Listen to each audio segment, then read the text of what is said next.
Okay. So the topic of today is a very important one, clearly looking at the IPR, the intellectual property rights challenges and the barriers to the access to the single digital market specifically for the innovative SMEs and startups that are actually working or trying to work in the virtual world and Web4 arena. So I will briefly, present why we are here today, the rationale of the workshop. So you can go ahead with the slides very briefly, as we have 2 hours and we would like to fit a lot of content and also have your feedback and input in the interactive session that we will have. So for who doesn't know yet, we are now getting to the first year of this very interesting project, OPENVERSE, that actually has the aim to support the European Commission colleagues that have a big challenge to really make sure that we set the ground for creating an inclusive, open, and ethically responsible European virtual worlds, and clearly how we can make sure that through co-creation and of course exploring in the future of technologies and their impact on society, we can guide future policy and industry standards that could actually be influencing and making Europe leading in this area. I won't go into details, so we can go further. It's a 3 years project with 12 partners from 5 different countries. And so this is the third of a series of 3 workshops that we have started in July, looking at what are the priority domains and the gaps in the application areas that need to be addressed.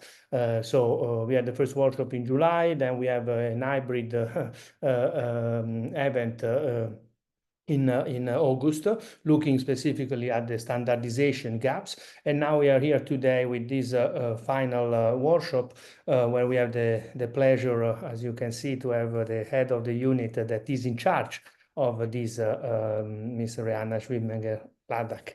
And the objective of today is to really look at exploring what are the challenges, barriers, as I said, and how we can actually take advantage of the single digital market to overcome those barriers. I anticipate here that, in case I would forget at the end, that this doesn't mean this is the end of our encounters. Actually, there will be many other events as part of the project. And in particular, we will have from January on a series of 4 site workshops. So if any of you is interested to express their interest to join the group of experts that will help us shaping the future and, let's say, providing input for shaping the future of the virtual worlds is welcome, and please let us know. So if we go to the last slide for my intro, we have the scope and the focus of the workshop is clearly to look at the characteristics, the barriers, but also what are the existing support mechanisms and programs. That actually there are many, and many in particular the current Commission is setting up for leveraging exactly the potential that we have in Europe, and now making sure that different stakeholders can be involved. And in particular, we will look at different technology, including artificial intelligence. That is clearly a very important topic in this, in combination with the virtual world for the future Web 4.0, together with many other technologies. So I will just then end my presentation with the agenda that we have. So it will be a bit of a tour de force, or at least we try, because we will have the inspiring presentation by Ms. Rihanna Schwimmenger-Ladak, that is head of the Interactive Technologies Digital for Culture and Education Unit at DG Connect, the European Commission, that will give us an overview of the EU strategy for the single digital market with a specific focus on virtual worlds and the Web 4.0, so building on the strategy that was launched launched already last year, and maybe telling us some insights, well, telling many insights on how to further leverage. And we will then go to Pierre Rossell and Lucas Porvol that will give us an overview of the analysis that is being conducted in different areas of the project on the challenges and barriers to the single digital market. And then Francesco Mureddu, that is the coordinator of the project for the Lisbon Council, will give us some initial insights on the policy implications to overcome barriers to SMEs and startups in the EU. That will be further object of a specific policy dialogue in the coming weeks. You will tell us more about that, but also then we will have hopefully 1 hour to conduct an interactive exercise and discuss, led by Ilaria Mariani from Politecnico di Milano, that and we will use some interactive tools like WooClap, as we did in the previous workshop. So we very much look forward to have your input, your insights. This is not just a voting, but actually we want to have your suggestions, your recommendations that we can then elaborate for the final report of this task that we have been conducting. So I will stop here and I will pass directly the floor to Rihanna. Thanks again. Merci beaucoup for being here with us today. It's really a pleasure and an honor. And so the floor is yours. Takes your time and voila. All right. Thank you, Gianluca, for inviting me. And it's really a pleasure to be here with you, you know, on a Tuesday afternoon where it's starting to be very, very cold and rainy, at least in Luxembourg. So I would like really to give you a bit of context, you know, why we are discussing this, you know, and why it is so important that we discuss now, today, the issues that are really affecting SMEs and startups. So let me just share some slides that I have prepared for you so that you can visualize a bit and you should be looking at them. So this workshop is part of our strand of work in relation to virtual worlds and Web 4. The strategy, we published this strategy last year in July, as we were the unit in the Commission which was in charge of the investments and all the support to immersive technologies. And as part of that, we published the strategy. So why virtual worlds and Web 4? What did we want to achieve with that? And why are we tackling the issue of SMEs and startups? So in the many, you know, conversations and discussions that we have been having with our constituents, with you over the years, one thing that came up was what are metaverses? What are virtual world? How is the Commission looking at it? And what we wanted is to give a signal, you know, to the community out there about how the Commission was seeing this development and what you should expect, you know, in terms of our approach. So what, thanks to many reports coming from different specialists, here what we are really looking at, it's huge stakes. The huge stakes on a global scale, huge stakes for our companies. So we are speaking of really massive opportunities in terms of market shares, in job creation, as you can see on the right side of my slide. And we are also looking at really very important stakes in terms of enabling all the technologies to come together to make sure that virtual worlds can really function seamlessly. So be it in terms of computing power, of data, of connectivity that is required, of algorithm, of immersiveness through extended reality technologies. So there is a huge work to do to bring the community together so that they could really advance there. So there is a potential for our companies to really take the lead. And with the strategy, this is what we wanted to say. It's to say, look, we believe in this transition, which is not a buzzword. This transition it is part of a wider technological transition, which is Web 4. And we would like European companies to really take the lead, and let's see how we can support.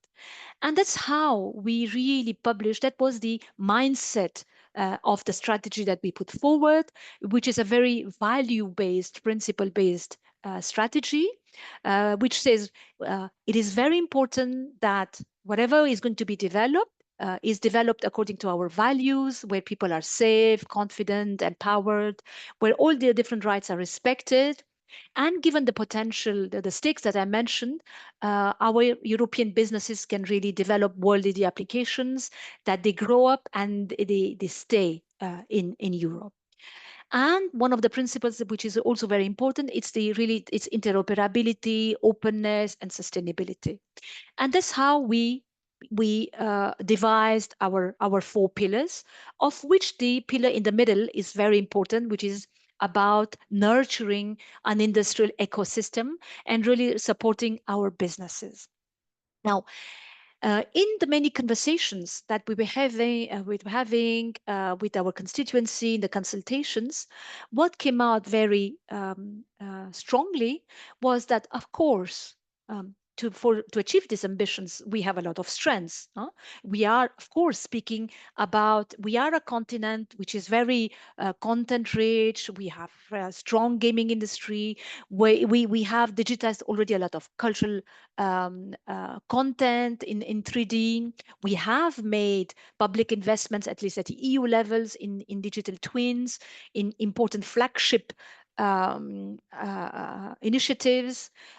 We have future-oriented legislation. And we have also different actors that are really important, be it in terms of R&D, in terms of technology development and deployment. And we have a vibrant startup ecosystem. So that is there. However, we do have some issues. And those of you who have read the Draghi report, and if not, I really invite you to read it, because really it's a very well structured, very well explained, substantiated report. And one of the aspects that come very strongly in the Draghi report is what you see also in the right side of my slide. And I'm not going to go into all the challenges, but here what I would really like to speak is really about the hurdles, the barriers that our industries, specifically SMEs and startups, are facing in the digital single market. What we see is that for them, we are not speaking about one digital single market, despite all the efforts of the Commission, but often companies, especially the small ones, have to deal with 27 different regimes. What we also see is that when you have an SME or startup that opens in one member state and wants to go to another member state to hire someone or to open a subsidiary, it's really a long way to be able to start a business cross-border. Also, in terms of IPR, in our strategy, we stated very clearly that in relation to the protections of intellectual property rights and industrial property rights, the whole EU legal armada, the regulatory armada applies. But of course, the devil is in the implementation. In reality, we're still speaking a lot about gaps, about gray zones, about areas where we don't exactly have, we don't know. So we need to have a finer understanding of what's going on in terms of how IPR are protected and where they still make sense or not. So here also we see that a lot of new ways of engaging, new ways of trading, new digital products such as NFTs that are really promising. They are economically very, very promising, but they do also come with a lot of unclarity that we will need to specify, clarity that we will need to clear as we move ahead. So in terms of the barriers that SMEs and startups are facing, we do have this IPR, national differences, national regulatory differences within the single market. We're also speaking about access to finance, which is important. And in some reports, what we see is that when it comes to immersive technologies, the access to finance is much more important than in other parts, in other technological areas. So the workshop here is really about, for me, this is what I would expect. It's really is to hear from you concretely, what is your view, what is your experience, so that we can complement the analysis that we have done. And when we were also preparing the strategy, we were looking at verticals. We looked into mobility, we looked into manufacturing, construction. So all the different ecosystems that you see on my slide. And we were trying to see, how some of the important aspects, the important dimensions of virtual worlds, how easy they are, how complicated they are. And if I, make a focus here on the one, which is very interesting for this workshop, which is the one which is the fourth line, it's likelihood of hassle-free IPR handling. You can see that basically it is only in energy, agriculture, and finance at best, where these are clear. But in other ecosystem, there is really a need to bring a lot more clarity or to remove the barriers.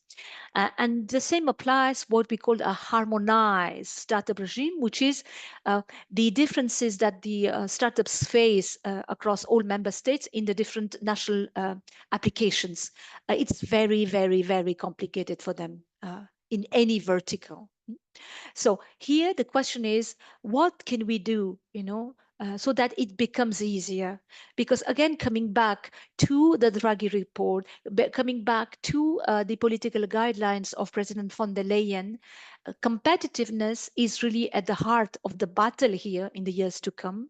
And this is really about helping all of you, helping SMEs and startups to really, become more competitive, to see how you can increase your market share and how the Commission can support you in this endeavor. So this is one of the, several workshops that we will be engaging in. And I will be very happy to hear from you today. And also, and this will be my last slide, in Rotterdam, I'll be most happy to welcome you, because we will be holding with my colleagues Adelina and Alexandros a specific workshop. The registration should be on, and please come and see. We will be having a workshop, and I would be delighted to welcome you in person there. So this is what I wanted to say to contextualize the workshop, and I will be really happy to hear from you. And with this, thanks a lot, and back to you, Gianluca. Thanks a lot, merci. It was really exactly a very good overview, and to set the stage for the discussion. And yes, we will also make sure to participate to the workshop in Amsterdam. That I think it's very important now with the new commission, in fact, in place to further discuss, and the excellent work that has already been done by the Commission, and to make sure that all stakeholders are informed, aware, and clearly can contribute to this big challenge. And talking about challenges, now it's my pleasure to pass the floor to Pierre Rossel, that is the president and one of the co-founder of Inspiring Futures, and will give us an initial overview of what are the barriers for SMEs and startups, and then this will be complemented by Lukasz Porwol afterward. So Pierre, and let's try to. We are quite on track with time, so thanks to Rihanna for that, and so let's keep the ball going quickly. Pierre, and maybe Galileo can share the slides for you to start. You are muted. Is the starting Billy. So thank you. Hello, everybody. This is really a pleasure, especially having heard the assignment. Now we have all the enthusiasm put together to support this set of objectives. And my presentation is just meant to be introductory, will be complemented by the next ones also with different angles. And altogether, we are just trying to establish a working program through this IPR approach and barriers, etc. So my claim is that we should see how these things are interrelated somehow. And I designed a complete picture of this interrelationship. IPR, a single digital market, barriers, what it is like for SMEs and startups, which makes of 90% of the or more of the European players active in that field. And of course, with the virtual worlds, that is the the anchoring topic. And we must identify key issues. We must try to connect these things to build a virtuous circle where we can all learn. So each one of these box or areas of interest has its specificities. Some of them will be complemented by my colleagues. I will concentrate on the fact that there is already said how important the single digital market is, that it is not easy to access for some reasons, and we will come immediately to that point, and how we can in our own terms, promote ways if not solving, at least advancing the issue in the right direction. So this is what. How do you continue? I mean, it doesn't roll up. Galileo, if you can move the slide. Yeah, thank you. Okay, so very quickly, Galileo. This is about the barriers. I'm not inventing anything. This is the standard inventory. Regulatory complexity, this has been said already. Access to funding, digital skills access. This is a complex issue. It's not just one or two issues and we will come back to it in the book lab exercise. Market fragmentation, no need to insist too much. It's been explained very well.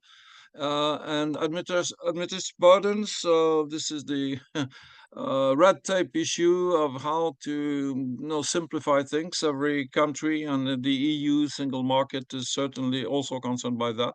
And there is a difficulty for small players to have access to the market information they need to really penetrate, expand, and make partnerships.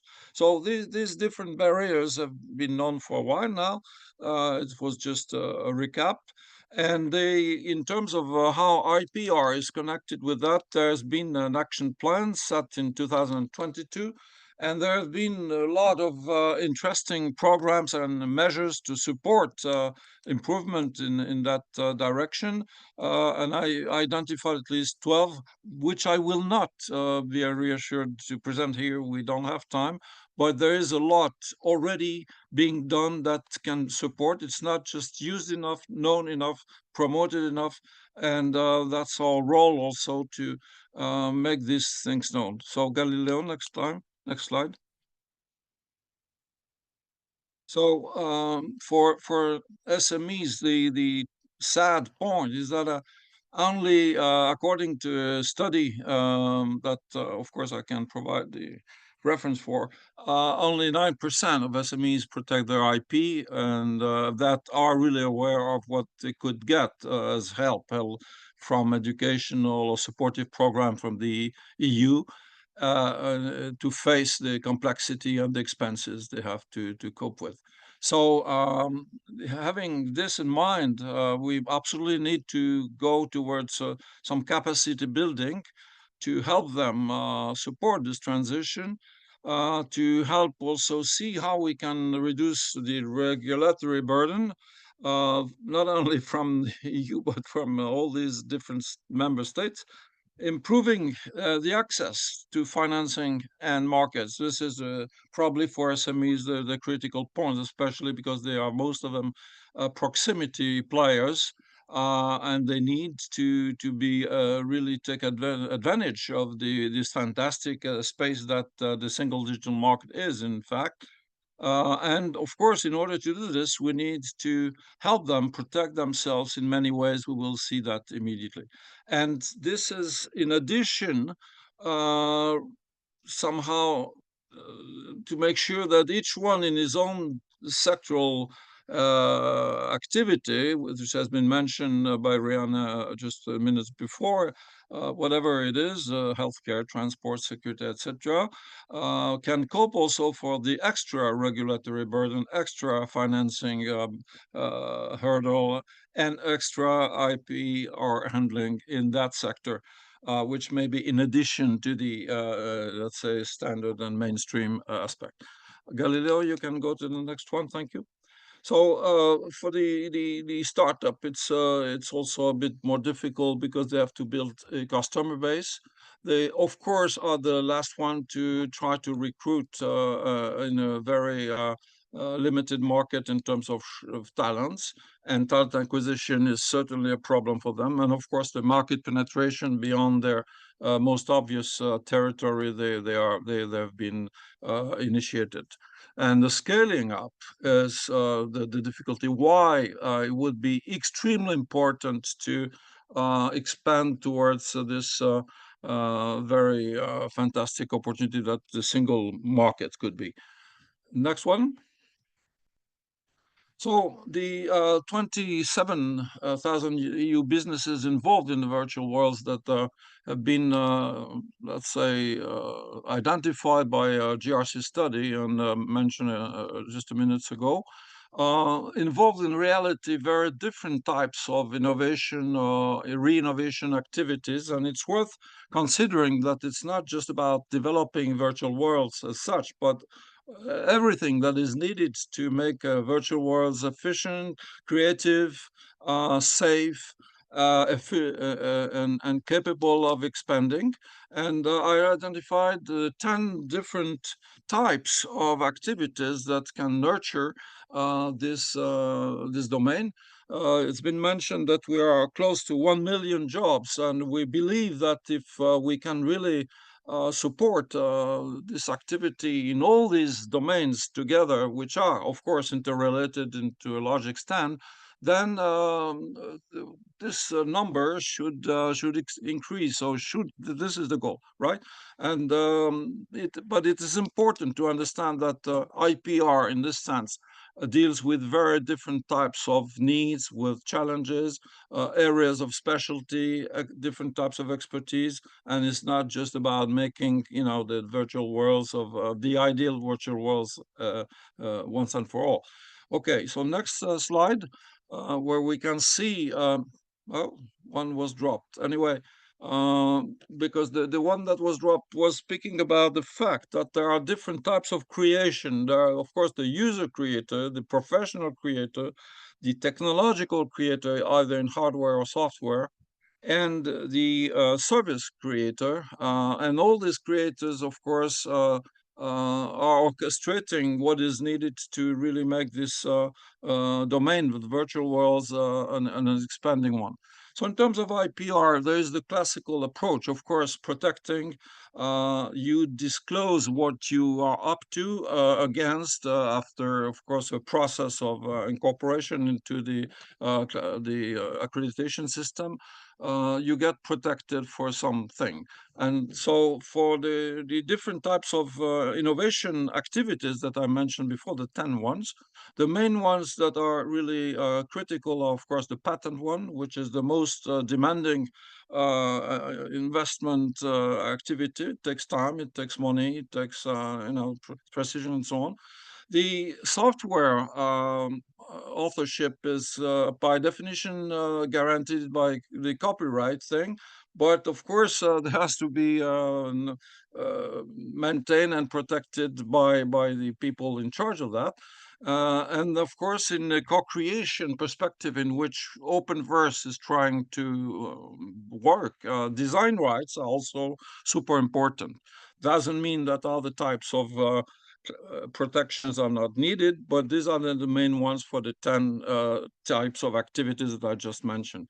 So far, only a fraction of all these activities are really fitting the full IPR scenario, where you sort of candidate for being protected, describe everything you do, and get the protection after filing all that is needed and paying what is needed at the right level. But we expect that if this is better known, better trained, better shared, and better experienced, then we can certainly make it more mundane. Next slide, please. Well, yeah, that's what I wanted to say before. There's been an interversion. You can go to the next slide. This is what I said before. So now I would like to open another avenue, because the European Union also made a lot of efforts in that direction, worth stressing. There is a world also outside of IPR in the conventional side that is through the protective institutions, either worldwide or European-wide or national-wide eventually. And the open way, in a large sense, covers a series of possibilities to expand and value, let's say, assets of all kinds for innovators. And they are worth also valuing and making training sessions on. There are programs already existing to support that, and they have to be better known also. A lot of programs. In fact, I made some research on that, and I was totally amazed how many things already exist that are not used enough, probably not well known, not known enough. So open innovation is a way to not short circuit the IPR issue, but sort of and undertake it differently through the incorporation of potential clients and co-innovation with them, if possible. At the end of the day, there will be some form of licensing, some form of IPR to be created, but not initially, but after a certain interaction with the market. There is also the possibility to work with open data to create different types of expertise, and expertise being then more important than protection. Of course, the same thing for open source, which may be very important for the AI integration. So far, given the difference we can observe in the financing capacity of US and EU players. There is the Creative Commons license, of course, the user innovation that Van Hippel developed, that is also important. Branding is something, and now we have the two very interesting ones. Blockchain is a way to create forms of protection, I insist, there may be some problems linked with the NFTs, which are authoring protected assets only, because you cannot replicate it massively without any twists, and this has been studied a lot. We can certainly help to let's say, identify what can be done, what is still to be expanded upon in terms of NFTs. But the other ones are maybe even more important. Decentralized finance, decentralized autonomous organizations are certainly ways of incorporating for SMEs and startups into consortiums of a larger kind, where they can share and learn and build something broader than just themselves. And then, of course, there's the private-public partnerships with different possible configurations. The speed also may be something, because we are in a world which evolves very fast, and where trust and collaborative strength in terms of first mover and collaborative capabilities are very important. So I wanted to insist also on these aspects that are not, let's say, opposed to IPR, but complementary to the, let's say, traditional IPR processes. Next slide. About speed, We are reaching the end. We are reaching the end. Don't worry. So if we move to the next slide, Galileo. Galileo, thank you. So this is the last one. The idea is how to constitute a virtual circle, a learning circle for the various players, the various stages and institutions that are involved, and of course to make good use of the the plenty measures of and programs for SMEs and startups that already exist to experiment them and make them part of the let's say usual culture of young companies, and promote both the conventional and the alternate IPR tracks. And of course, with the idea that the open paradigm in general is probably the best way to value all the very rich facets of European excellence. And I believe that if we manage to create some systemic virtue of that kind, we can avoid having a silo perspective that where people stay isolated, and on the contrary, we should promote collaboration. Thank you for your attention. Well, thanks a lot, Pierre. And indeed, some of the the issues that Pierre presented will also be at the core of the exercise, the interactive discussion we will have later. So thanks for being so clear on the various aspects, and very important to identify and see also the the link with what Rihanna presented before in terms of the strategy of the EU and what is also coming from the review of the literature and practice that has been conducted. And in that sense, now I pass the floor to Lukáš Porgol, that will present us also. He's the head of unit eGov at Insight from University of Galway. That is also a key partner in the OPENVERSE, and so he will also maybe give us a flavor of what he discovered in the US as he was there, just came back. Thank you, Gianluca. Yeah, I'll be quite brief here. I will complement what Pierre already said about IPR with some additional analysis here. And I wanted to say that we tried here in this specific analysis to eat our own bread. Basically, we employed AI for this analysis. AI, as we all know, will be a big part of upcoming virtual worlds.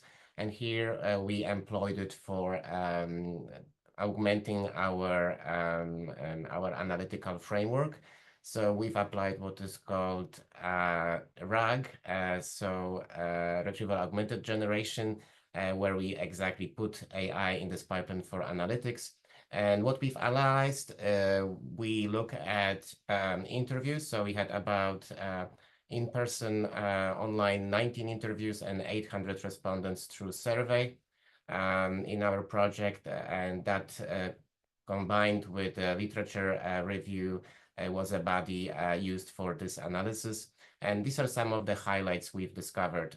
So first of all, when we look at specific areas that were identified in that data set, we have those clusters like SME challenges, specific challenges. We have supportive measures and stakeholders insights. So that's how our data has been clustered. And we can move forward. Next slide. And when we look at specific IPR aspects to it, we've identified, based again on this large corpus of data, that there is a need for unified IPR standards. Again, in line with what was presented before, there is a need for IPR simplification and support. Interoperability standards are a must. And cross-platform IPR enforcement is something that is much needed. And these were also our clusters within the analysis. So you can move to the next slide. Here a bit more specifically about those different clusters. We need unified IPR standards that has to be EU-wide and maybe beyond. This is a pivotal to have any coherent, usable, IPR. At the same time, it has to be simplified and relevant support needs to be provided, especially when we talk about SMEs of very limited resources that they can spare for, additional overheads related to administration and management. They would need a framework which is relatively easy to tap and they would require additional support in terms of training and opportunities and financial perhaps to be able to deal with those frameworks. And then we definitely need on the technical side support for interoperability through open standards and protocols. So Pierre mentioned a few things here already. I won't be elaborating further, but definitely, there is a need for all sorts of interoperability standards and cross-platform IPR enforcement, so that, if we have content on one platform and move to another, copy to another one, it's easy to enforce. And that definitely would come with some sort of decentralized technologies. And I will elaborate slightly further on that.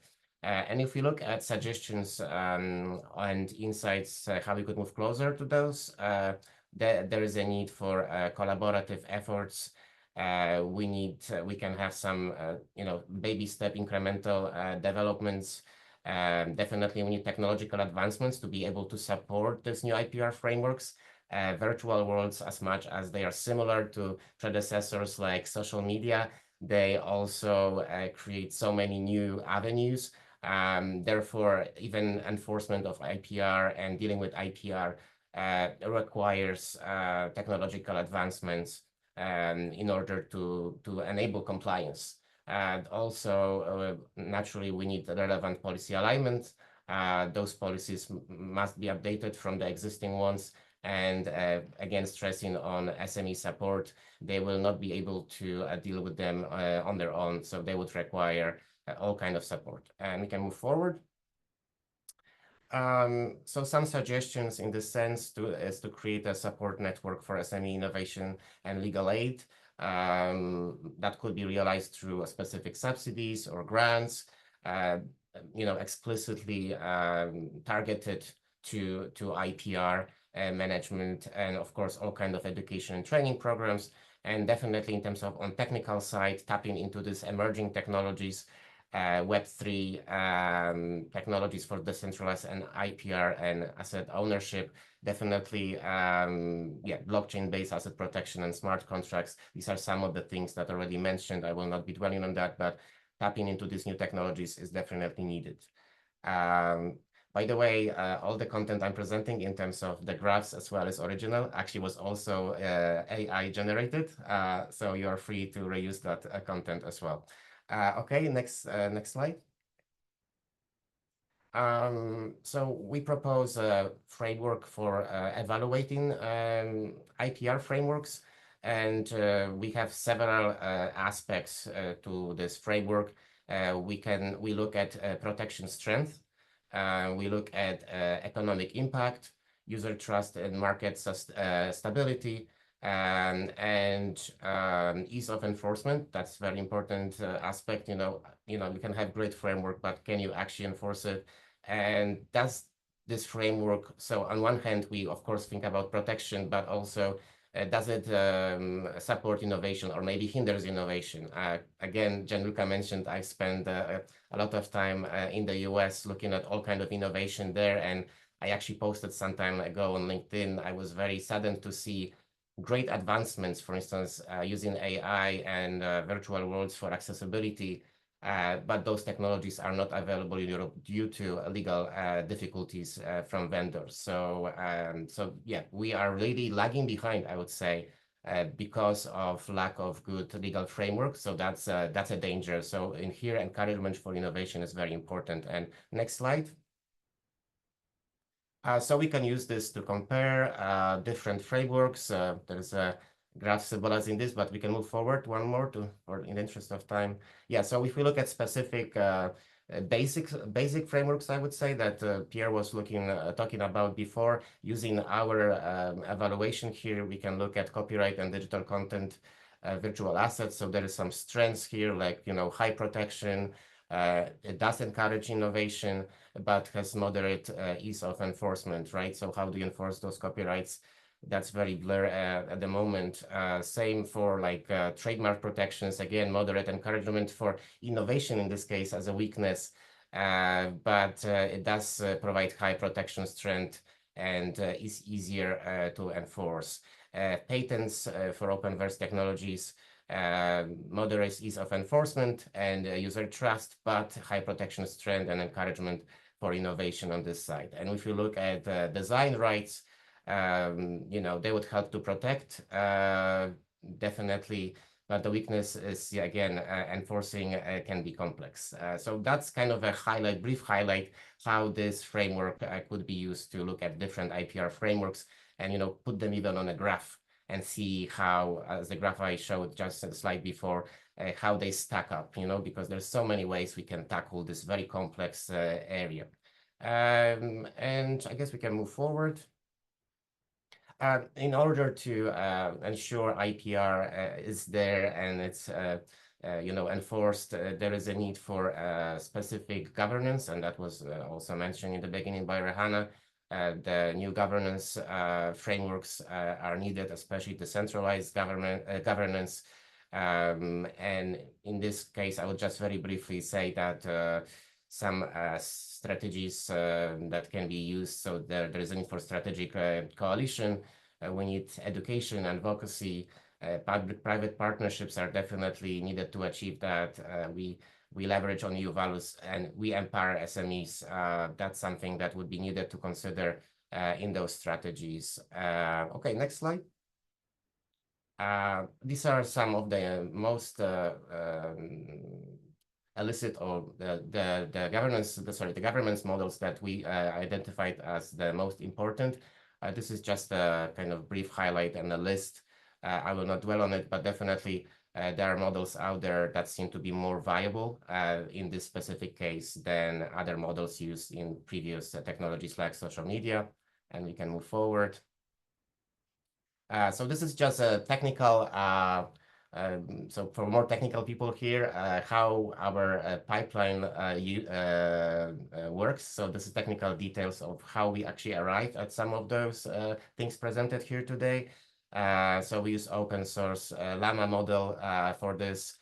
Yeah, we also use these technologies for generation of the graphs today. This is just for people who are more technical. This is how this analysis has been performed, and we also use it in other aspects of data analytics in the project. And the final slide, yeah, I just wanted to show here an example that this technology also allows you to have a conversation with the dataset. In fact, you can basically use environments such as ChatGPT, similar, where you literally ask the dataset about IPR, about virtual world specific aspects, and you can get specific answers based off the data that we've gathered. So that's the goal, and we hopefully have that maybe included in our observatory at some stage as well, so that you can actually talk to our dataset yourself. So I will conclude here. I think I'm out of time now. Thank you, Gianluca. This is over and out from Lucas Parole. No, thanks a lot, Lucas. And indeed, you know, as we said at the beginning, also, I mean, this series of workshop that, I mean, for whose part of the project is the task 2.3 are actually, in fact, very instrumental to provide insights to other tasks of the project. So in particular, as I said at the beginning, the foresight, but also the trends analysis and the review of the state of the art. And so we also have a kind of triangulation and confirming some of the analysis of the review of the state of the art by not only by the interviews to humans, but also the interviews to ChatGPTs. So thanks a lot. And then, of course, this ultimately is feeding the policy outcomes. That is also the you know, one of the key objectives of the project. So as we have the pleasure to work so closely with with Rehana and their team, so to make sure that all this work is useful and you know, for the policy development. So for that, Francesco Mureddu, that is not only the coordinator of OPENVERSE, but is also leading this part for on behalf of the Lisbon Council, will present us, will outline the policy implications for this topic and the policy brief that is being prepared. So hopefully there is consistency, right? Yes, there will be consistency. Thank you, Gianluca. So I'm Francesco Muredo, I'm Senior Director at the Lisbon Council, where I am responsible basically for all the projects funded by the European Commission, and I'm the coordinator of OPENVERSE. So within the scope of OPENVERSE, we are elaborating the first policy brief. Please, next slide. Which is titled Immersive Tech and Virtual Worlds Empowering European SMEs and Startups to Overcome Challenges in Doing Cross-Border Business in the Digital Single Market. So there will be overall 3 policy briefs in the project that will be informed by, let's say, the deliverables that are carried out in several tasks. For instance, the first policy brief, of course, will take basically will build on the tasks 2.3 and 3.1. And basically, the policy brief, the first policy brief is basically being elaborated at the moment and will be discussed in the first policy dialogue that will take place on the 29th of November. So let's say that some of the, obviously, some of the content that I'm going to talk about now, it's content that basically has been already mentioned in other presentations. Next slide. So as Reanna has mentioned, as other also presenters have mentioned, basically virtual world SMEs and startups have a very big role in the European digital single market. So they are key contributors to innovation. In fact, virtual world SMEs and startups are basically front runners in terms of immersive technology innovation, and they drive innovations and advancements in mixed reality, augmented reality, virtual reality, especially in sectors that are already quite mature, so like healthcare and education, retail, but also in other sectors, and more in the forward concerns applications, GovTech applications in the public sector. So these enterprises, of course, are the backbone of the SMEs and startups in general. SMEs are the backbone of the European economic system, but virtual world SMEs, basically, they are contributing a lot to job creation and to foster advancement and also independence from the technological point of view. And also they can be basically banners for the European value, as they can promote inclusivity, respect of privacy, and ethical innovation. Next slide. Obviously, there are many challenges that were also mentioned in the other presentations, like fragmented rules across member states that basically are a problem for scalability, variability in interpretation of rules, intellectual property laws, as we have seen, compliance with the GDPR and AI Act. There are also problems related to market access and competitions, because there is a lot of dominance of large tech platforms, which can limit competition and can be basically a barrier to entry. There is a difficulty in accessing public procurement, inconsistency in VAT rules that deter cross-border operation, and of course, limited funding options for scaling up. Next slide. Some other problems are related to the mobility of the workforce and also the skill gap. In fact, there is a high demand for skills like 3D design and AI applied to virtual reality, which outpaces supply, and also a lot of talents. There is brain drain basically towards the US, and in the European countries, across the European countries, there is brain drain from less developed to more developed countries. Secondly, there are barriers from the digital technological point of view, so lack of interoperability standards that limit innovation and scalability, high cost of hardware and infrastructure. Next slide, please. So, I mean, the policy recommendations, of course, they are going to be elaborated more and more before the policy dialogue, and also in the last version of the policy brief. The policy recommendations, of course, will be will gain from the input and validation from the Commission services. But we can mention, for instance, develop SME-friendly regulatory sandboxes to foster innovation, simplify compliance mechanisms, for instance, for what concerns key regulation. And we were thinking also renewing the SME test by integrating it to a 28 regime that is specifically designed for virtual world startups and SMEs in order basically to lessen the regulatory burden on SMEs. In particular, the idea is to pioneer the simplification of the regulation for SMEs by renewing the SMEs test of the better regulation toolbox, considering basically a new legal framework that would lessen the burden, that would lower basically the burden for small and medium enterprises and for for startups. There is an echo. Second set of policy recommendations consider improving market access and funding. So the idea would be to actually starting from the Draghi report, taking some ideas from the Draghi report, also to establish a new immersive tech investment funds with public guarantees to the risk investment, expand initiatives like InvestEU to include immersive tech startups, and standardize business registration, taxation, and subsidy processes to reduce fragmentation. Final slide. Other set of recommendations, for instance, enhance workforce mobility and skills development. So collaborate with university and industrial stakeholders to create training programs focused on immersive technologies. In that regard, there are already several project ideas under development for what concerns the establishment, for instance, of masters that are focused on immersive technologies and ER.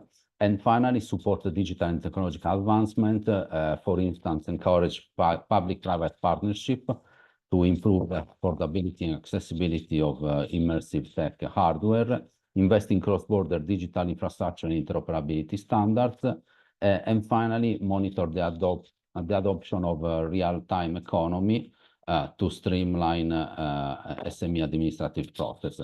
So real-time economy basically refers to a framework, economic and operational, where all business, financial, and administrative transactions are basically conducted, processed, and updated in real time. And this will have the aim to enhance efficiency, transparency, and competitiveness. Thank you very much. Okay, grazie. Thanks, Francesco. And yes, indeed, there are many issues that are in line with the analysis that has been presented. And clearly, both the Draghi report and also the Letta report are addressing many important issues that, if let's say implemented, could unleash the potential that we do have indeed in Europe, and especially for SMEs and startups. So okay, now we also have a question in the chat that maybe, I don't know if Pierre want to answer the question from Marcelo that is about the smart contracts. I know is an area you've been working on. So he's basically asking if also the cost, the energy, so should be considered, and maybe what is the specific implication in virtual world like Roblox, for example. Well, you see the slides, the question in the chat. Maybe briefly, if you can address this. Yeah, briefly. Well, I'm not sure I can answer the second question, which is not completely clear to me, but the first one about energy and basically the problems that are inherent to any innovation, and in this case, the blockchain or general ledger technologies. Of course, there is the need to learn and improve and innovate to make it on the right side between advantages and inconvenience.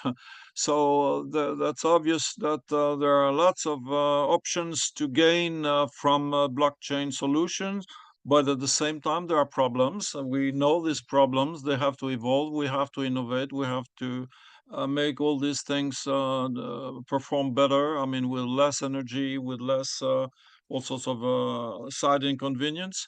We are well aware of that. I mean, no problem. personally, I think as OpenVerse, this is a debate we are having. We will continue to have, especially in the foresight sequence from January to March.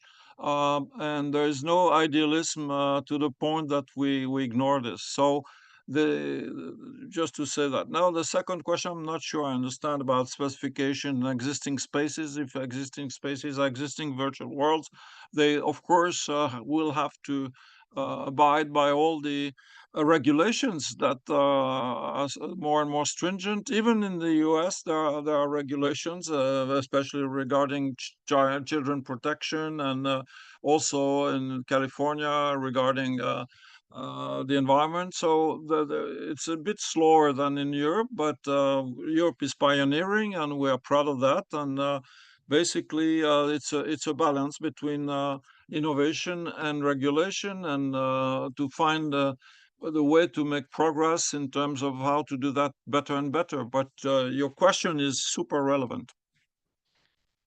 Thanks. Then I don't know if also Lucas or Francesco want to do it, but also since we have the pleasure that Rihanna is still here, if there's any specific question to Rihanna, or if she wants to say something on this or more in general, please feel free. Because I mean we are running a bit later, but it's fine. We will. I know Ilaria will then make. Just maybe quickly, I just compliment what Pierre said. Yeah, I mean definitely this aspect of energy, that would be also aspect in our framework in terms of encouragement of innovation, and all the aspects of innovation. Cost of energy and making things sustainable is a very important thing, and also the economical impact of that, right? And then in terms of the spaces available, yeah, Roblox is massive, of course. It's like 400 million users. Fortnite is even bigger with 800 million. Definitely enforcing those rules will be not easy on those existing platforms, but if there is a legal framework, they will have to comply if they want to operate on European market, as it is with social media. So yeah, there is an expectation that they would have to follow the moment we provide relevant legal instruments. And Rihanna, I don't know, you're nodding, so maybe you want to say a few words there. Yeah. No, but you said it beautifully. I really have. I don't have anything to add. Just that the sustainability aspect, it is part of our principles, right? That sustainability has to be embedded in any endeavor. Otherwise, it doesn't make sense. And or the climate change is there to remind us every day. That if we do not embed it, then we are indeed creating quite some substantial, if not existential, issues. And in relation to the to complying with the regulation, I think it's very clear in the strategy. The regulation that is out there really applies to virtual worlds. There's no way out of it. And I think the reason why we mentioned it is to give a clear framework, to say very clearly to the developers, this is what it is, and as you develop, where you stand. So it's also about bringing clarity to the market when it comes to development.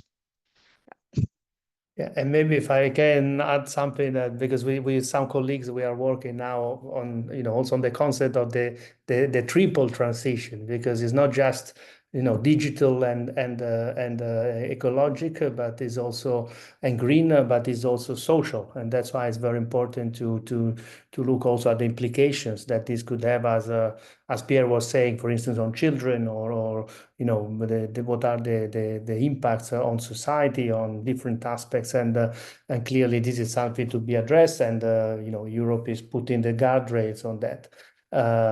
So in that sense, I think what we want also now to do in the next phase, and again, you please use the chat if you have any question, comments, but use more even the WooClap that now Ilaria will introduce to all of us, because basically the idea is to gather as much feedback, inputs, suggestions that can be really used for the next phase of the project.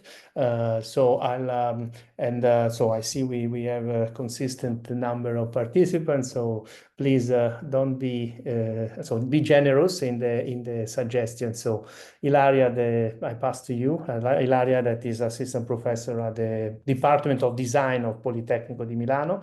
That is also one of the core partner of OPENVERSE. Thank you very much, Gianluca. Before entering the real exercise and therefore having your hands very much on the keyboard or on your smartphone or smart device, whatever it will be, a short introduction to the rules of the game. We are going to enter 6 moments of interaction. The first 4 sessions will engage you in brainstorming. Therefore, you will be asked, as Gianluca just said, to say your point of view and share your insights with us on the matters.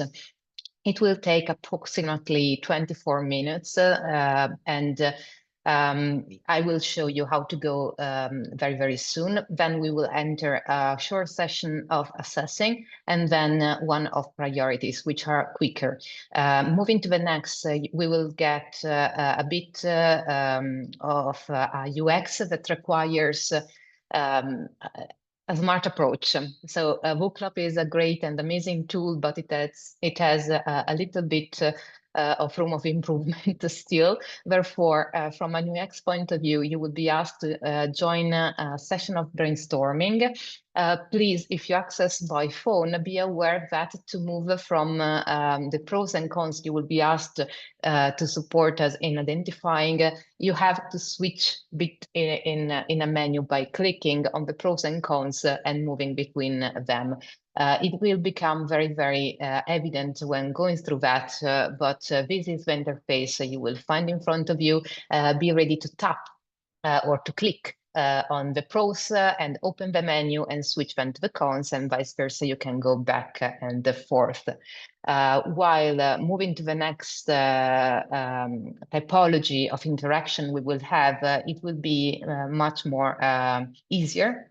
Let me say, because it will just imply to drag the dot to assess in a slider, both in terms of using your finger or your mouse. And the last one will also be a drag and drop.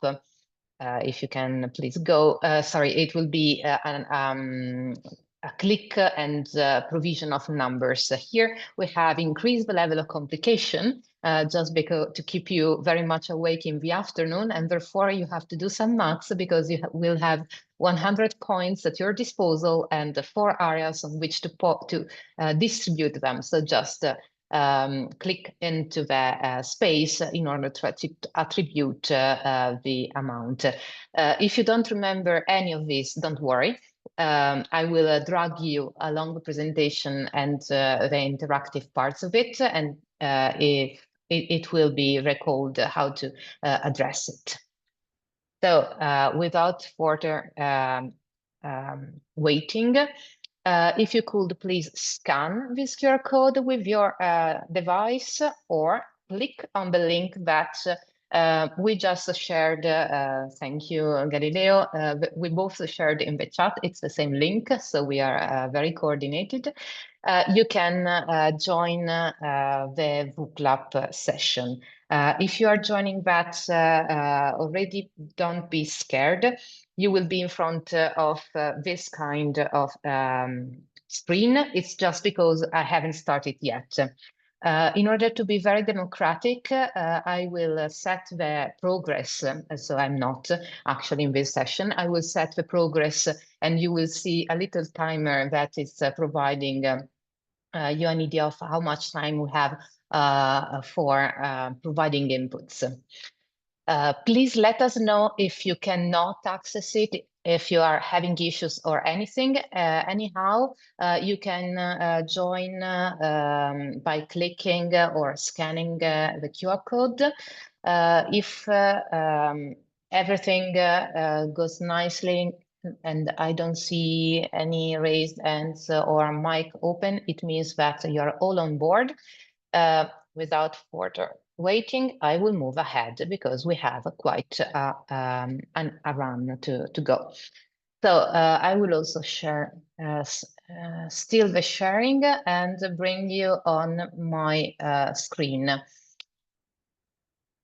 Opla. So you should be able to see my screen now. It presents the advancements and the state of a discussion, as well as some results as far as we go. So you will have an interface that is your front end on the device you're using, and the screen I'm just sharing now is giving you the results and keeping you aligned with where we are. So let's enter the first part. Inputs required here will consist into a brainstorming session. So the first point we want to address with you, it's this one. There are two different orientations to the development of virtual worlds that European SMEs and startups could take. On the one hand, work with the already established kind of virtual worlds, such as those related to gaming, creativity, socialization, and entertainment. Or version B, experiment working with innovative kinds of virtual worlds, especially those oriented to professional customers. So B2B, B2B2C, B2C, and so on. What we will do next is to enter the A option and ask you to give pros and cons. So we enter in the option of work with already established kind of virtual worlds, such as those related to gaming, creativity, socialization, entertainment. Please state which are the pros and cons. You can do that by typing on your smartphone, dictating or typing on the keyword. Be aware that we have 2.5 minutes for this, so do it fastly and switch between the pros and cons. Thank you very much.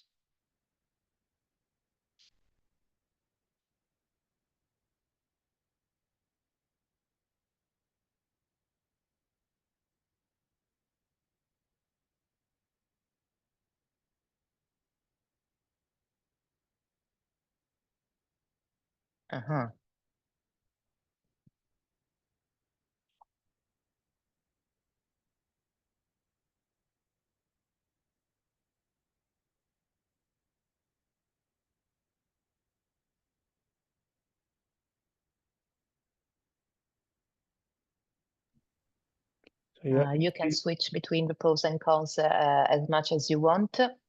I heard a voice from above. Oh, I was saying you are keeping the time, right? Because I don't see the Yes, time. it's here in the bottom. Okay, It's, I see. Okay, and now everybody contributing should have this anxious timer that counts down on the screen. Okay, well. So 1 good. minute and 20 seconds to the next session. And thanks very much. Yeah. I'm already like in love with the insights we are providing, which are on the one side some confirmation, on the other vetting a bit more into some aspects that were just touched upon in our discourse. Wow. So we are. This is only the first one, no? Yes, but still we love it. Will they survive is a good question. Yes.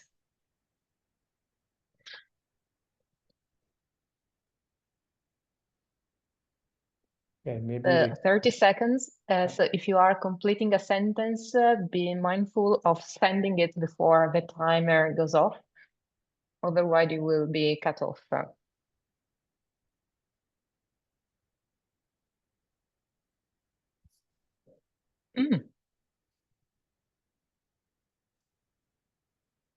I don't know who put this comment here, this concept, but we suffered that also.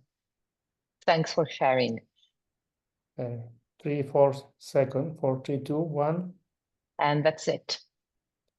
So thanks a lot for this, and apologies, but we will move to the next one, which enters the second option, that is the one of experimenting, working with innovative kinds of virtual worlds, especially in this kind oriented to professional customers. So B2B, B2C, B2B2C, and others. So again, you are kindly asked to provide the pros and cons.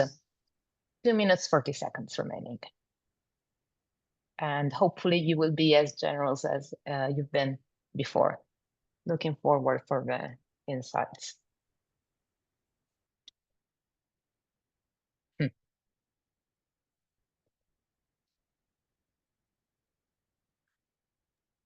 And this is not ChatGPT, huh?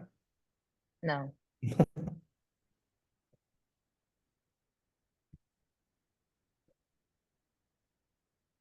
I really love the way of saying fit like a glove.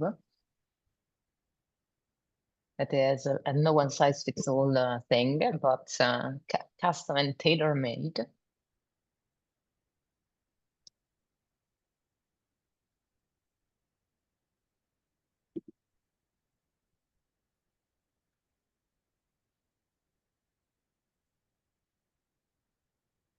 And here it comes of implication of the funding, friction. So Agatha is thanking, so I don't know if that means that she's leaving us, but thanks to you for joining us, Agatha Majkowska. Among the cons, the fact of requiring more tech support fundings, risk due to potential issues. So this one referred to user adoption. I was saying that she put the comment on to fit like a glove. Okay, so she's staying with us. Thanks. And 1 minute left.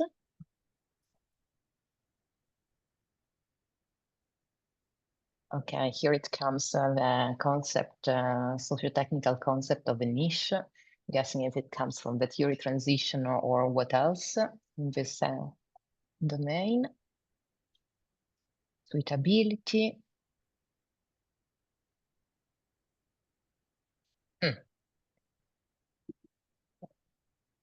The values of data generated about user behaviors.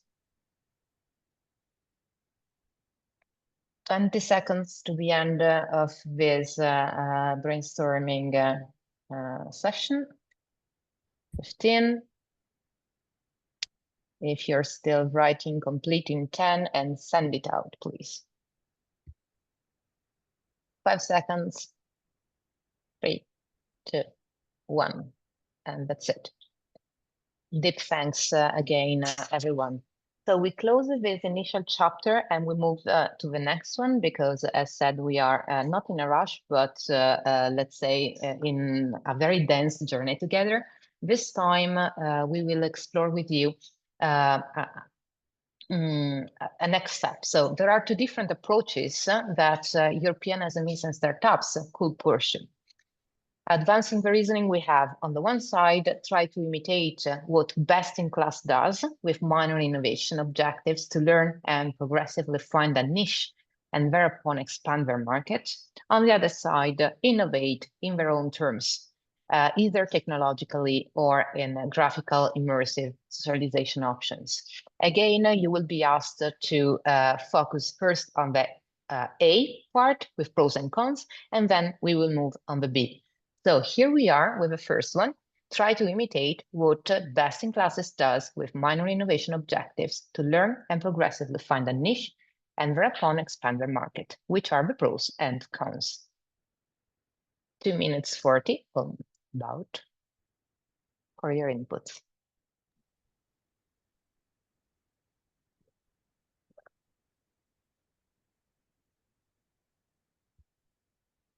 Okay. Once the first start, then it goes quick, yeah. Typing requires time. Typing something smart even more. So thanks for taking your time and giving us valuable feedback indeed. It goes imitate. Comfort. The concept of feeling comfortable enough, it's very likely.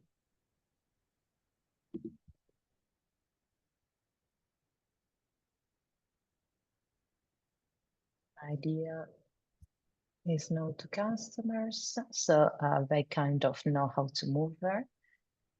The market is mature.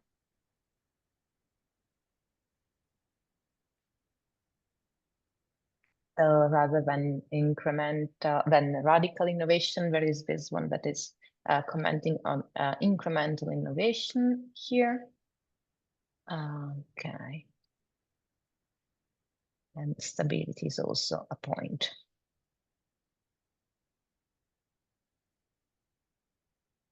While moving on the cons for a bit, the issue of creativity when looking and following the best in class. 1 minute. Yep, 1 minute to go. Thanks, Gianluca.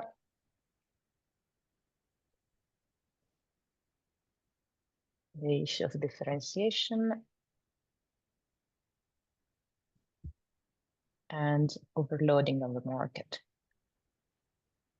Lack of innovation.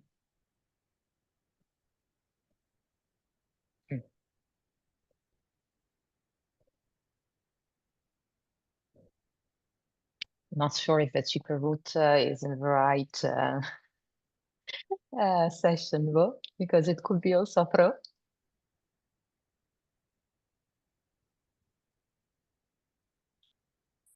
Venture capital funding and lack of innovation. 5 seconds to go, so please send it out and submit before soon it will cut. And here we are cutting. Thank you very much. We move to the second one, that is, what if they innovate in their own, so either technologically or graphical immersive socialization options? When there is this kind of innovation, which are the pros and cons? Again, 2 minutes 45 left for you to go through pros and cons.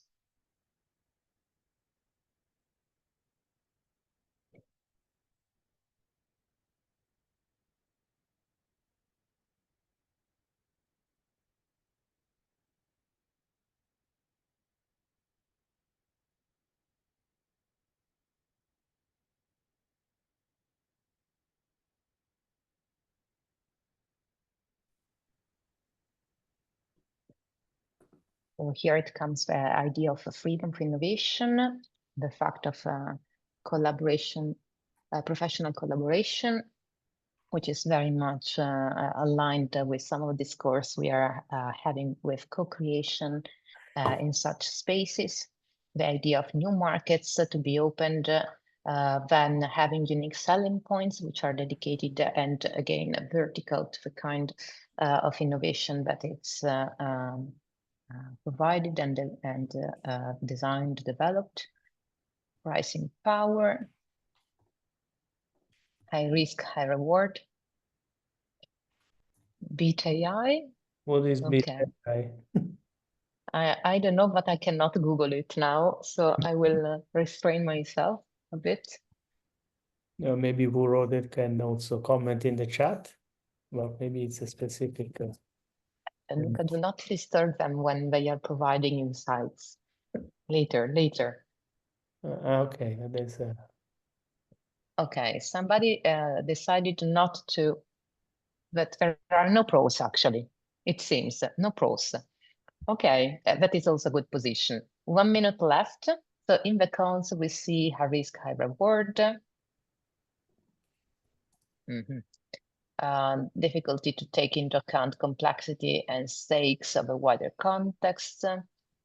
The need to convince the customers to move there and to use it, time consuming, tracking trends, cost, expensive, the limits in scalability, dependency with technology and services provided by third parties.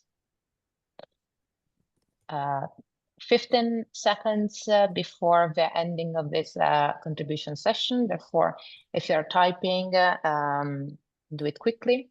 8 seconds, 5 to go, 4, 3, 2, 1. No, Thanks this will a be lot. the last of the session with the input. No, this is the fourth. No, this is the third one. Third, okay. It's a long way to go. Sorry, not to disappoint anybody, but we have now the third one, then we will have the fourth one. So 2 more brainstorming sessions. This time we will focus on, for European SMEs or startup working in the development of virtual worlds, there are advantages and challenges related to the following 2 different strategic options. On the one side, pursue a research and development process towards IPR hold of their own. On the other hand, deploy their activity in a more open perspective, therefore the fields and domains of open innovation, open source, Creative Commons, or public-private partnership. We will therefore enter the A option, so that of pursuing research and development process towards an IPR hold of their own. Which are the pros and cons? Again, almost 3 minutes to provide your contributions and insights on this.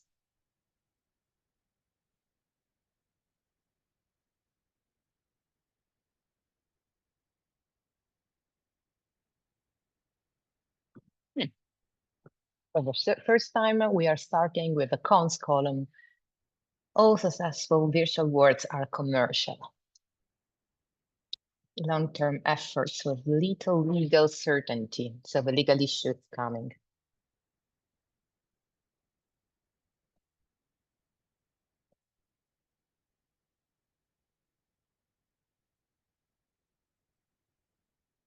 Among the pros, we have more autonomy.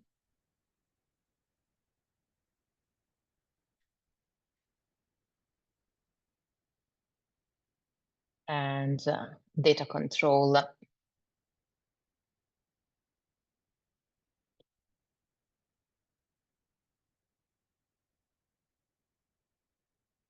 Yes, sorry, Jordan, IPR, intellectual property rights. Apologies for not saying that before. So among the pros, there are control of data, invest in a long-term perspective, but and higher rewards when there is a high risk, if the risk goes on well. And again, the company value. Open tracks faster and more convincing for daring innovation. I see. Then risk reward and unicorn entity. While the cons in the last minute, in the meanwhile, again, the risk reward goes in both columns.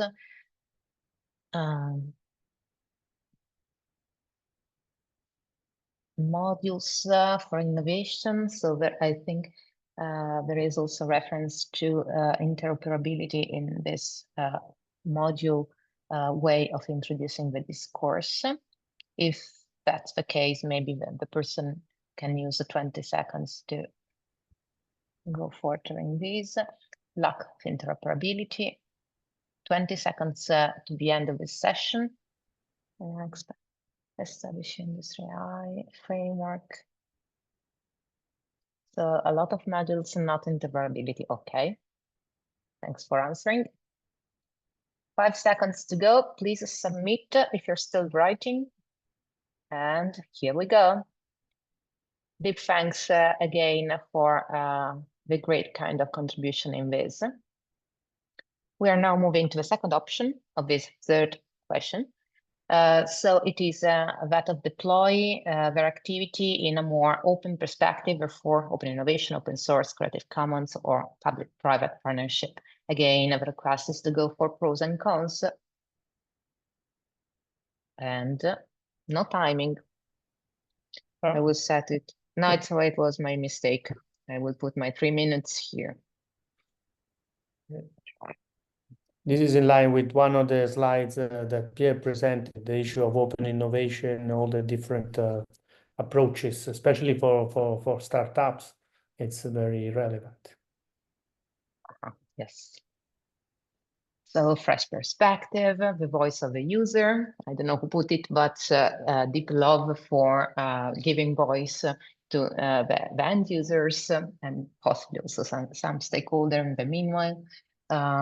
Foster interoperability, collaborate and create an ecosystem. So therefore the idea of a system that it's an ecosystem again, in which multiple people can collaborate and contribute. Private-public partnership for environment protection, boosting specialized virtual worlds.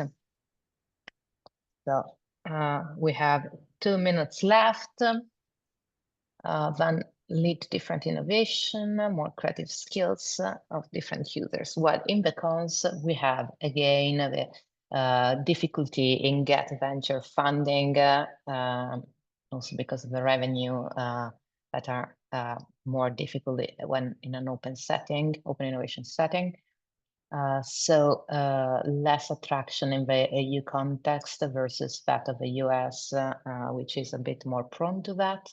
Less democratic approach, difficulty to sustainability, and I think it's an economical one in this sense, in this case. Then testability and explainability and risk metrics are con, condition to access fundings, proof and testing. Pick the best and more future-proof option.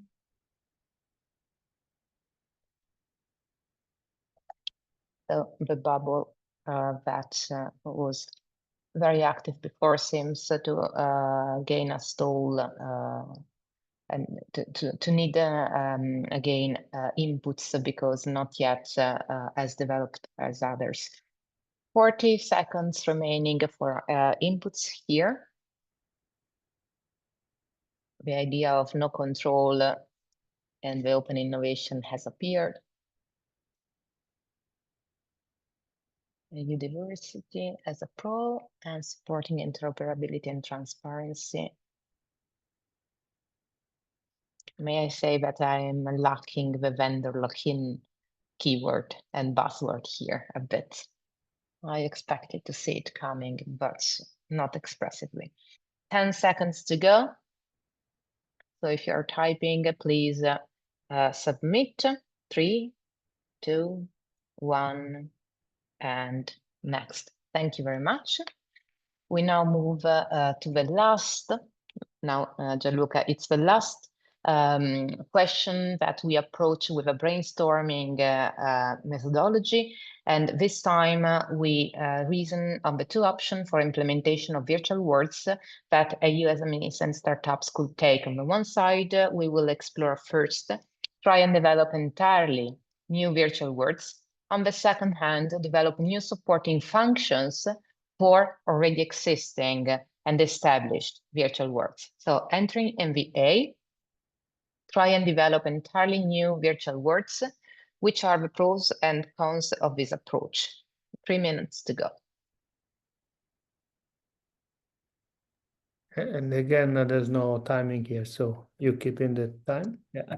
Yes, I am.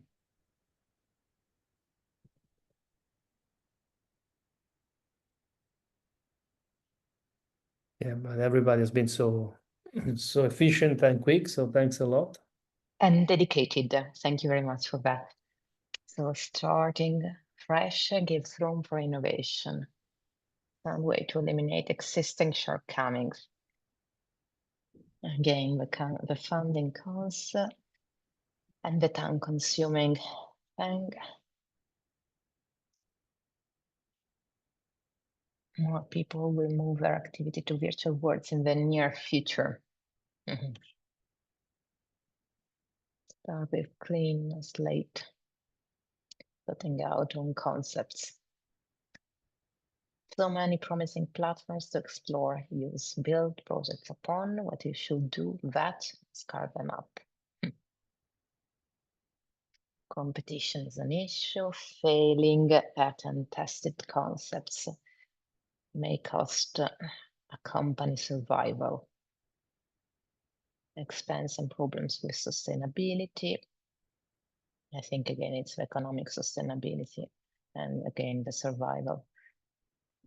So 1 minute, 30 seconds to the end of this contribution session. No user base to start with, therefore you have really a clean start in every sense.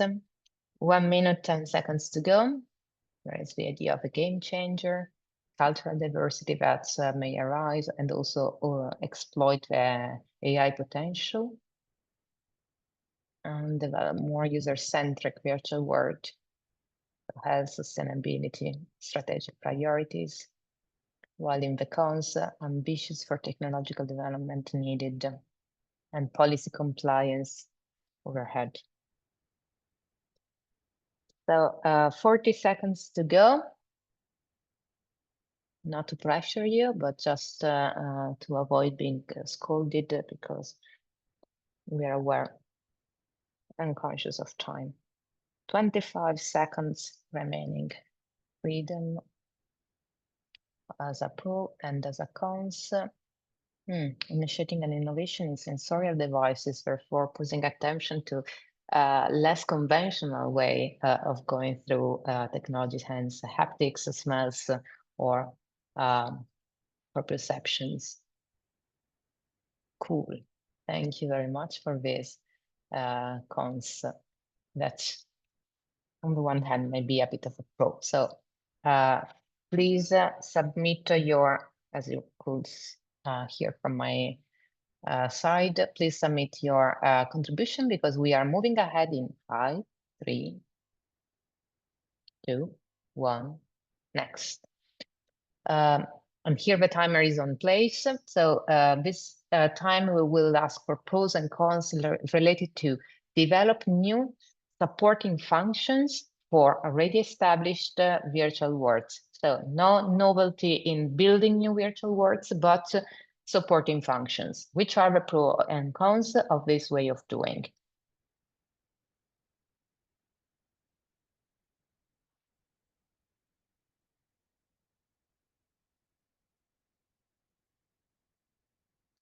So among the pros, more than enough space to innovate. So even working for function versus new words, it's a way of going and give space to innovate. There is a user base and customers to count upon. It's still fun and attractive. So it is the holy grail. We should open hackathons for that. Then getting better needs after having tried the established virtual worlds. So seeing what is missing and hitting on that without having to deal with expensive offsetting new virtual worlds.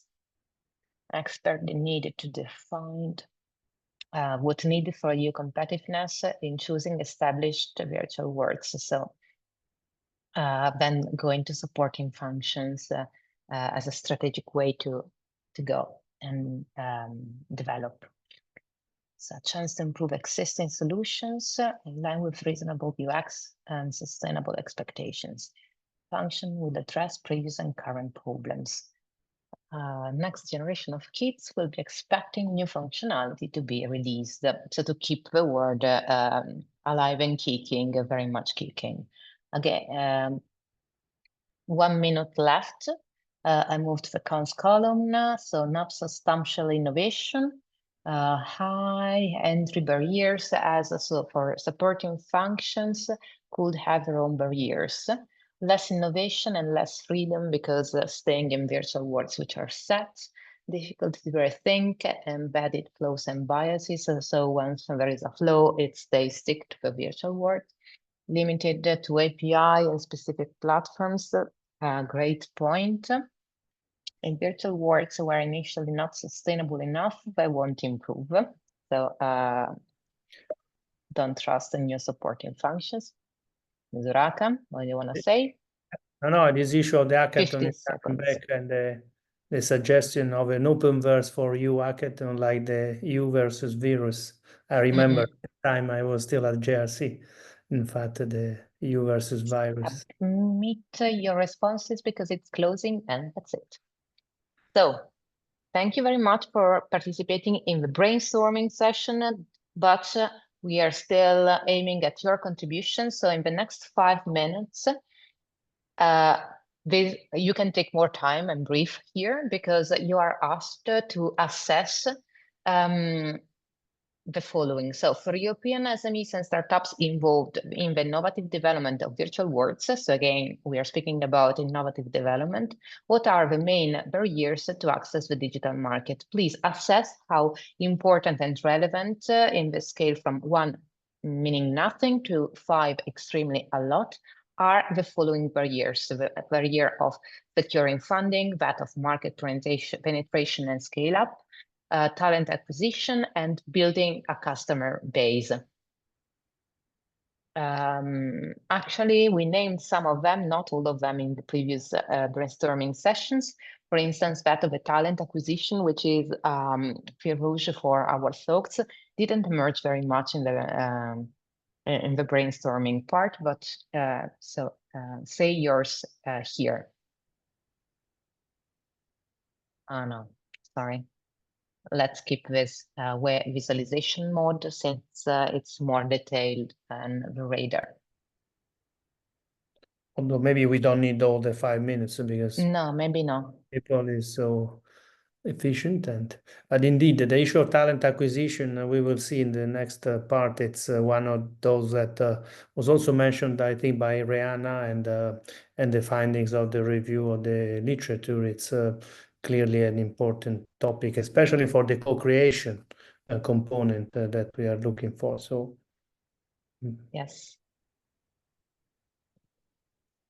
So we have 10 contributions out of 32, but it's not a real 32 because some of them are my ghosts. I need to say, because I opened it on the phone just to check it's doing. yeah, So if you haven't, some people had to leave, including Rihanna. But I see Marta Palau, that is actually our project officer, is still here. So maybe now that we get to the conclusion also, because I don't think we need all. And this is more like a confirmation, kind of validation of trying to understand the order of the priorities. And yes, I think that we gained a stall in the country. No, somebody just ended and inputted again. Maybe, Gianluca, let's stick to the minutes a bit, because I see that new contributions were coming. Let's see.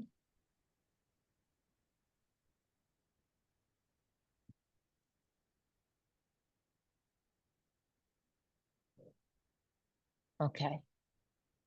If you are still assessing, do it, because we may think about going ahead in advance since we are on 12 inputs.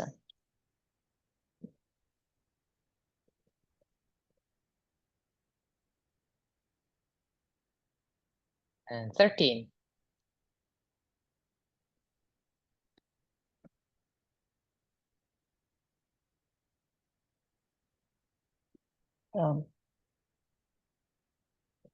Let's just see with a radar. It seems that we are in front, the securing the funding is perceived as, this is the average of the voting, of course, and it seems that securing the funding is the one that is most perceived as a barrier indeed, followed by talent acquisition, and maybe building a customer base is the third, and the last, even if by a tiny percentage, maybe should be market penetration and scale up. So please. so they're all important anyway. They are all important, it seems. Yeah. Yes, they're all important. 23 seconds remaining. We are stuck at 13 contributions, so I think that someone is looking but not inputting on this, but it's There still are okay. actually 14, I guess. 14. Yep. Okay. Also, because we are So, not answering. Some of us is not answering. yes. I mean, we are not. Thank you very much. Indeed. Thank you very much for the contribution about it. This is the last part that concerns us, I guess. No, sorry. Yes. Yes. Yeah. Yeah. So we have 5 minutes dedicated to this. We are asking, stating that skills are crucial for co-creation. What are the most important skills that SMEs and startups should have and not lack? So among the four that we are listing below: technological skills, design and graphical skills, commercial skills, and partnership and third parties providing competencies for overcoming missing ones. Can you say, and let's say that you have 100 points at your disposals, which is the most important to you? Attribute these 100 points across the four categories that you see. You will see in the front-end interface that as much as you increase the points on one side, it will remain red until you reach the 100 points attribution. So also this one is helping in the math. And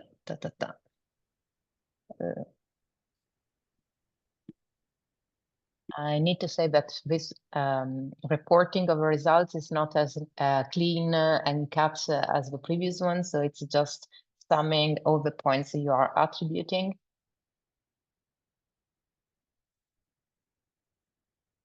But we can sort the choices. So technological skills seems to be perceived again as the most important to have and not lack, followed by design and graphical skills.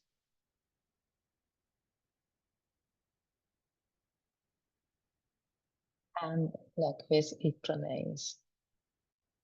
So we have 12 contributions. I think that we are missing a couple.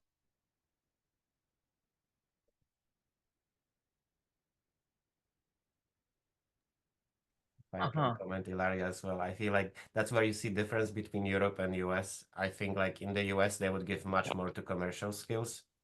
And I see that people are seeking for CEOs and people who are actually can bring the commercial value to the company as a first thing, because again, needing funding, where in Europe we think more like education, tech, skills, and that's very clear from this picture. It's interesting. Yeah. Yep. We gained some new insights. So somebody that was reframing and previous contribution is now providing them. Maybe it's more aligned with background knowledge. But yes, Luke, I think that what you said is very much impacted by the background. Indeed. But there is, Lucas, also, I mean, there is the partnership skills.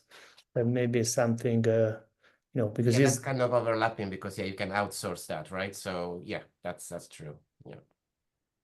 Although, for instance, a concept that didn't come up today, but I think it's interesting. Just this morning, I was in a conference on this. Is that a competition that is also coming now back? I mean, it's an old concept, and now it's Yes.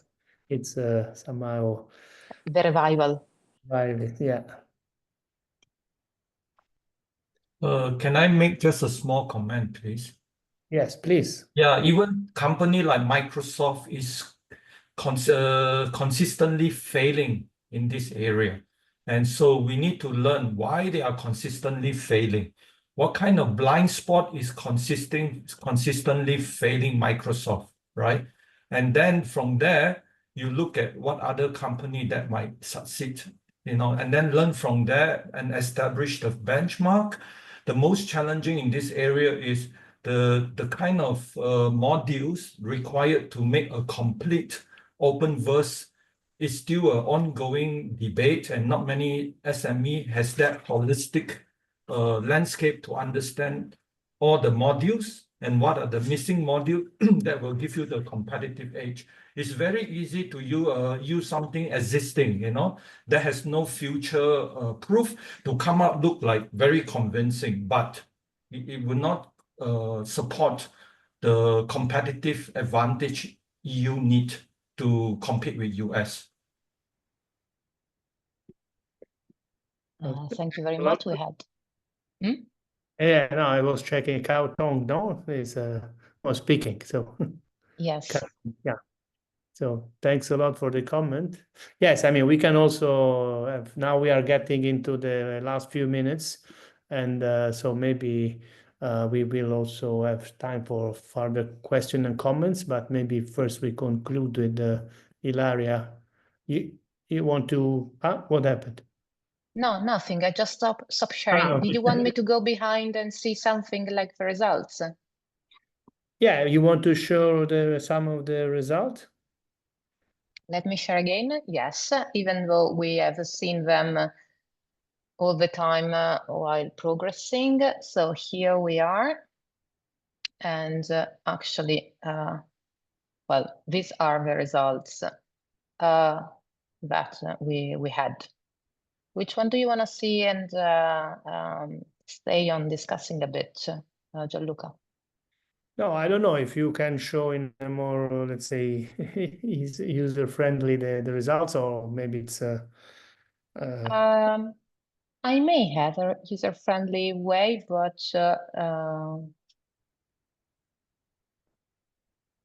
not very much this time. It's just the amount of pros and cons. Well, this one was very interesting to see the distribution Yeah, I of think your this one is voting. very informative because it also reflects on other dimensions, no? In a Mm-mm. way. Yeah. So No, Yeah, but because yeah, please. I was mentioning that the others are comments, and therefore we will go through them in a more qualitative way. This is a bit the one that is more quantitative and allows us to have a glance on the results, which beyond the average, it's actually interesting to see the distribution of our. And it's of in your line, I think, with inputs. those answers, because as you read them, Ilaria, they were talking a lot about funding and a lot about expensiveness or being cheap or whatever, right? So it was all about, cost attached. And then Yes. Yeah. Indeed, I was surprised about the talent acquisition popping up from the bottom because it was not very much mentioned. But when it appeared, it was indeed commented and appreciated because still it's a 3.9. It's not out of 5. I mean, they are all quite high, a little bit less, but still 3.3, the customer base. While when discussing about what is crucial for creation, I was very much surprised about the technological skill, if I may give this, because apologies, I bring maybe some of my background in that, but from a design thinking perspective, when moving into a co-creation part, technology, it's a part, but it's not the entirety, very much like relevant, but again, I was surprised to have it reinforced that it has been the most voted in terms of skills that should be there and cannot be avoided. Well, it makes a lot of sense considering that virtual worlds are based indeed on technology, but again, also happy to see that the outsourcing and the relying on third parties was prized, recognizing that if you don't have something, call for help. Matteo, I see your hands. Because you are also biased, Ilaria, of course. Yes, of course. Yeah, so yeah, Matteo, and then No, we have... I just wanted to kick in with a random comment taking from the chat that is also very interesting, in which it was stated that Microsoft didn't really fail because they pivoted around their technology and realized a lot of money with defense contracting. And taking from this, I would also like to comment on this result about the technological skills, because I think that to some extent, what you are building while you're building a virtual world is something that will not be so. I mean, that will not die in a short while, especially if you're doing good technology, because it can be and will be reused several times if it's as good as to be recognizable as some technology that was developed by the US companies. So this is also going back to the IPR theme of the whole meeting, this is interesting in my opinion because it gives you the meaning of having a good strategic decision about open versus, let's say, safeguarded intellectual property from the very beginning.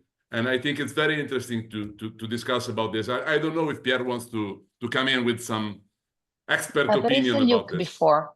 I see Luke and Luke is very much smiling, so he's kicking in something. I don't want to monopolize, so very quickly, I just want to say that I think it's a nice reflection on kind of very serious approach here, because you can have an idea of a virtual world and outsource it completely, but you need to have technical knowledge in order not to propose something that is not technically feasible. So I think this is a nice reflection that, you know, being an inventor or CEO, you still need to be aware what's possible with the existing technology, and then you can outsource the rest of it, you know? So in that case, it's a nice reflection. Okay, Pierre wanted to say something? No, I'm a bit surprised by these figures, but if I consider that most experts consider that the problem of startups failing after 3 or 4 years is the lack of commercial skills and maybe the excess of technological skills.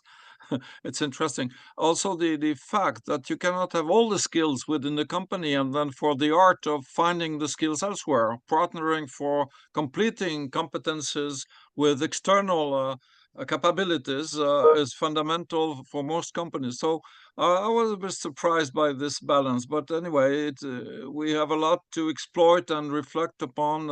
Interesting.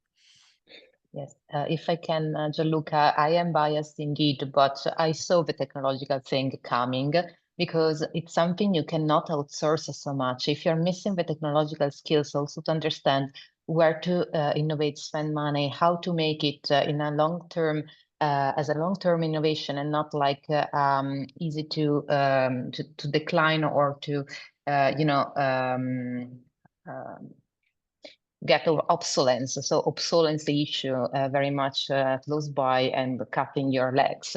That's a great point. And so it makes a lot of sense seeing technological skills at the forefront, even though if you're speaking about co-creation, if you don't have it, you cannot go ahead in a certain way, and you then can partnership for the rest. So it's a nice storytelling, let's say, that makes a lot of sense also considering the previous narrative. Come on, Luke, kick me again. No, because we are also okay, but please look. But because you remember yesterday we were discussing about this last question, and now it's triggering a debate, and but that's good. So Luke. Yeah. So I don't know if Isabella wanted to mention something. I thought she was raising the hand. Sorry. No. Maybe not. Okay. Could I add something again when there's a chance? Can I add something again? Sure. Yeah. Sure. So there's a traditional way to create OpenVerse, right? And commercial products show it how to do it. And then of course there are many, startup try to take some open source and show, look, we can do it. But we are now facing the competitive pressure to combine traditional workflow to create OpenVerse with generative AI. And that is the cutting edge, right? So we have talent to create OpenVerse, but we lack the environment to fuse the latest generative AI to support innovation at every stage of the workflow to create OpenVerse. That is the big question. That question, if we address well, we will give EU the competitive edge that US doesn't have, because US is facing the same problem as well. We need somebody with holistic thinking, knowing generative AI, knowing the traditional process of creating OpenVerse, knowing that how to combine both in order to support co-creation process. Otherwise, that is one approach. The other way is co-creation process, proceed with the existing technology, but focusing on the business potential for EU. Both sides can coexist at the same time. I would like to comment to this as a segue immediately. So actually Europe failed already once in 2010 where the EU-based startup DeepMind was founded in UK, then part of EU. And that was $1 trillion startup pretty much, because then it was acquired by Google and the rest is history. But they already looked at those things like ChatGPT over a decade ago, and there was no funding in Europe, so they just went to US, and that's the story that is repeated so many times. So Europe now has this unique opportunity to seize, maybe as you said, this unique junction now of AI and virtual worlds that seems to be unexplored. So definitely that's something. And another thing I just wanted to say, like from the experience of person who ran virtual world called Outspace VR. So I was talking to the founder of Outspace VR in California. And so he was talking about his journey. And one of the biggest points was he had all the things covered. He had technological skills. They had user base. They had all skills required, and yet they failed because of commercial viability. So commercial viability seems like, even for established things, seems like an issue. Even Microsoft acquired it at some stage, right? But they did not manage to run it for longer than 6 years, and ultimately they closed it. So there was no problem with all other dimensions. Again, commercial viability was not guaranteed even by strong user base. It seems it's related, but it's not necessarily strong enough connection. So you can have your user base, but your business model is another thing. Microsoft basically are engineers you thinking in two-dimensional world. So all their business model related to 3D is like one hand tying at the back and try to say like we are also in 3D. This is the problem. We need commercial people are already seeing sci-fi opportunity. All the commercial existing right now, we have data science. Everything is still limited in 2D. Imagine all these things are in OPENVERSE. Tremendous opportunity. But we need a technology that can empower this co-creation. Right now, Elon Musk is pushing for government efficiency. Elon Musk is going to push this technology the way SpaceX is doing. Real-time co-creation and total engagement, and that is still missing in EU.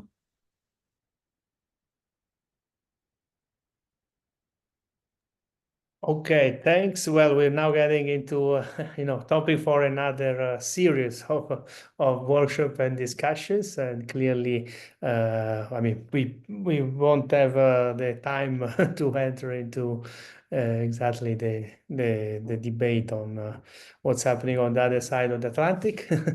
Now we are actually more, on the final closing part.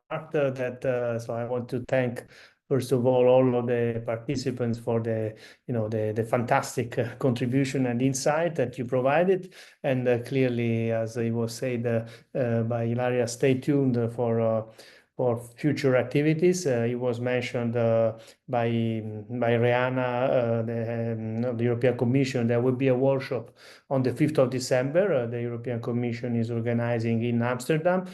So information will be shared also through Rotterdam. Rotterdam, the Netherlands. Yeah, it's Rotterdam. Yeah, Rotterdam, sorry.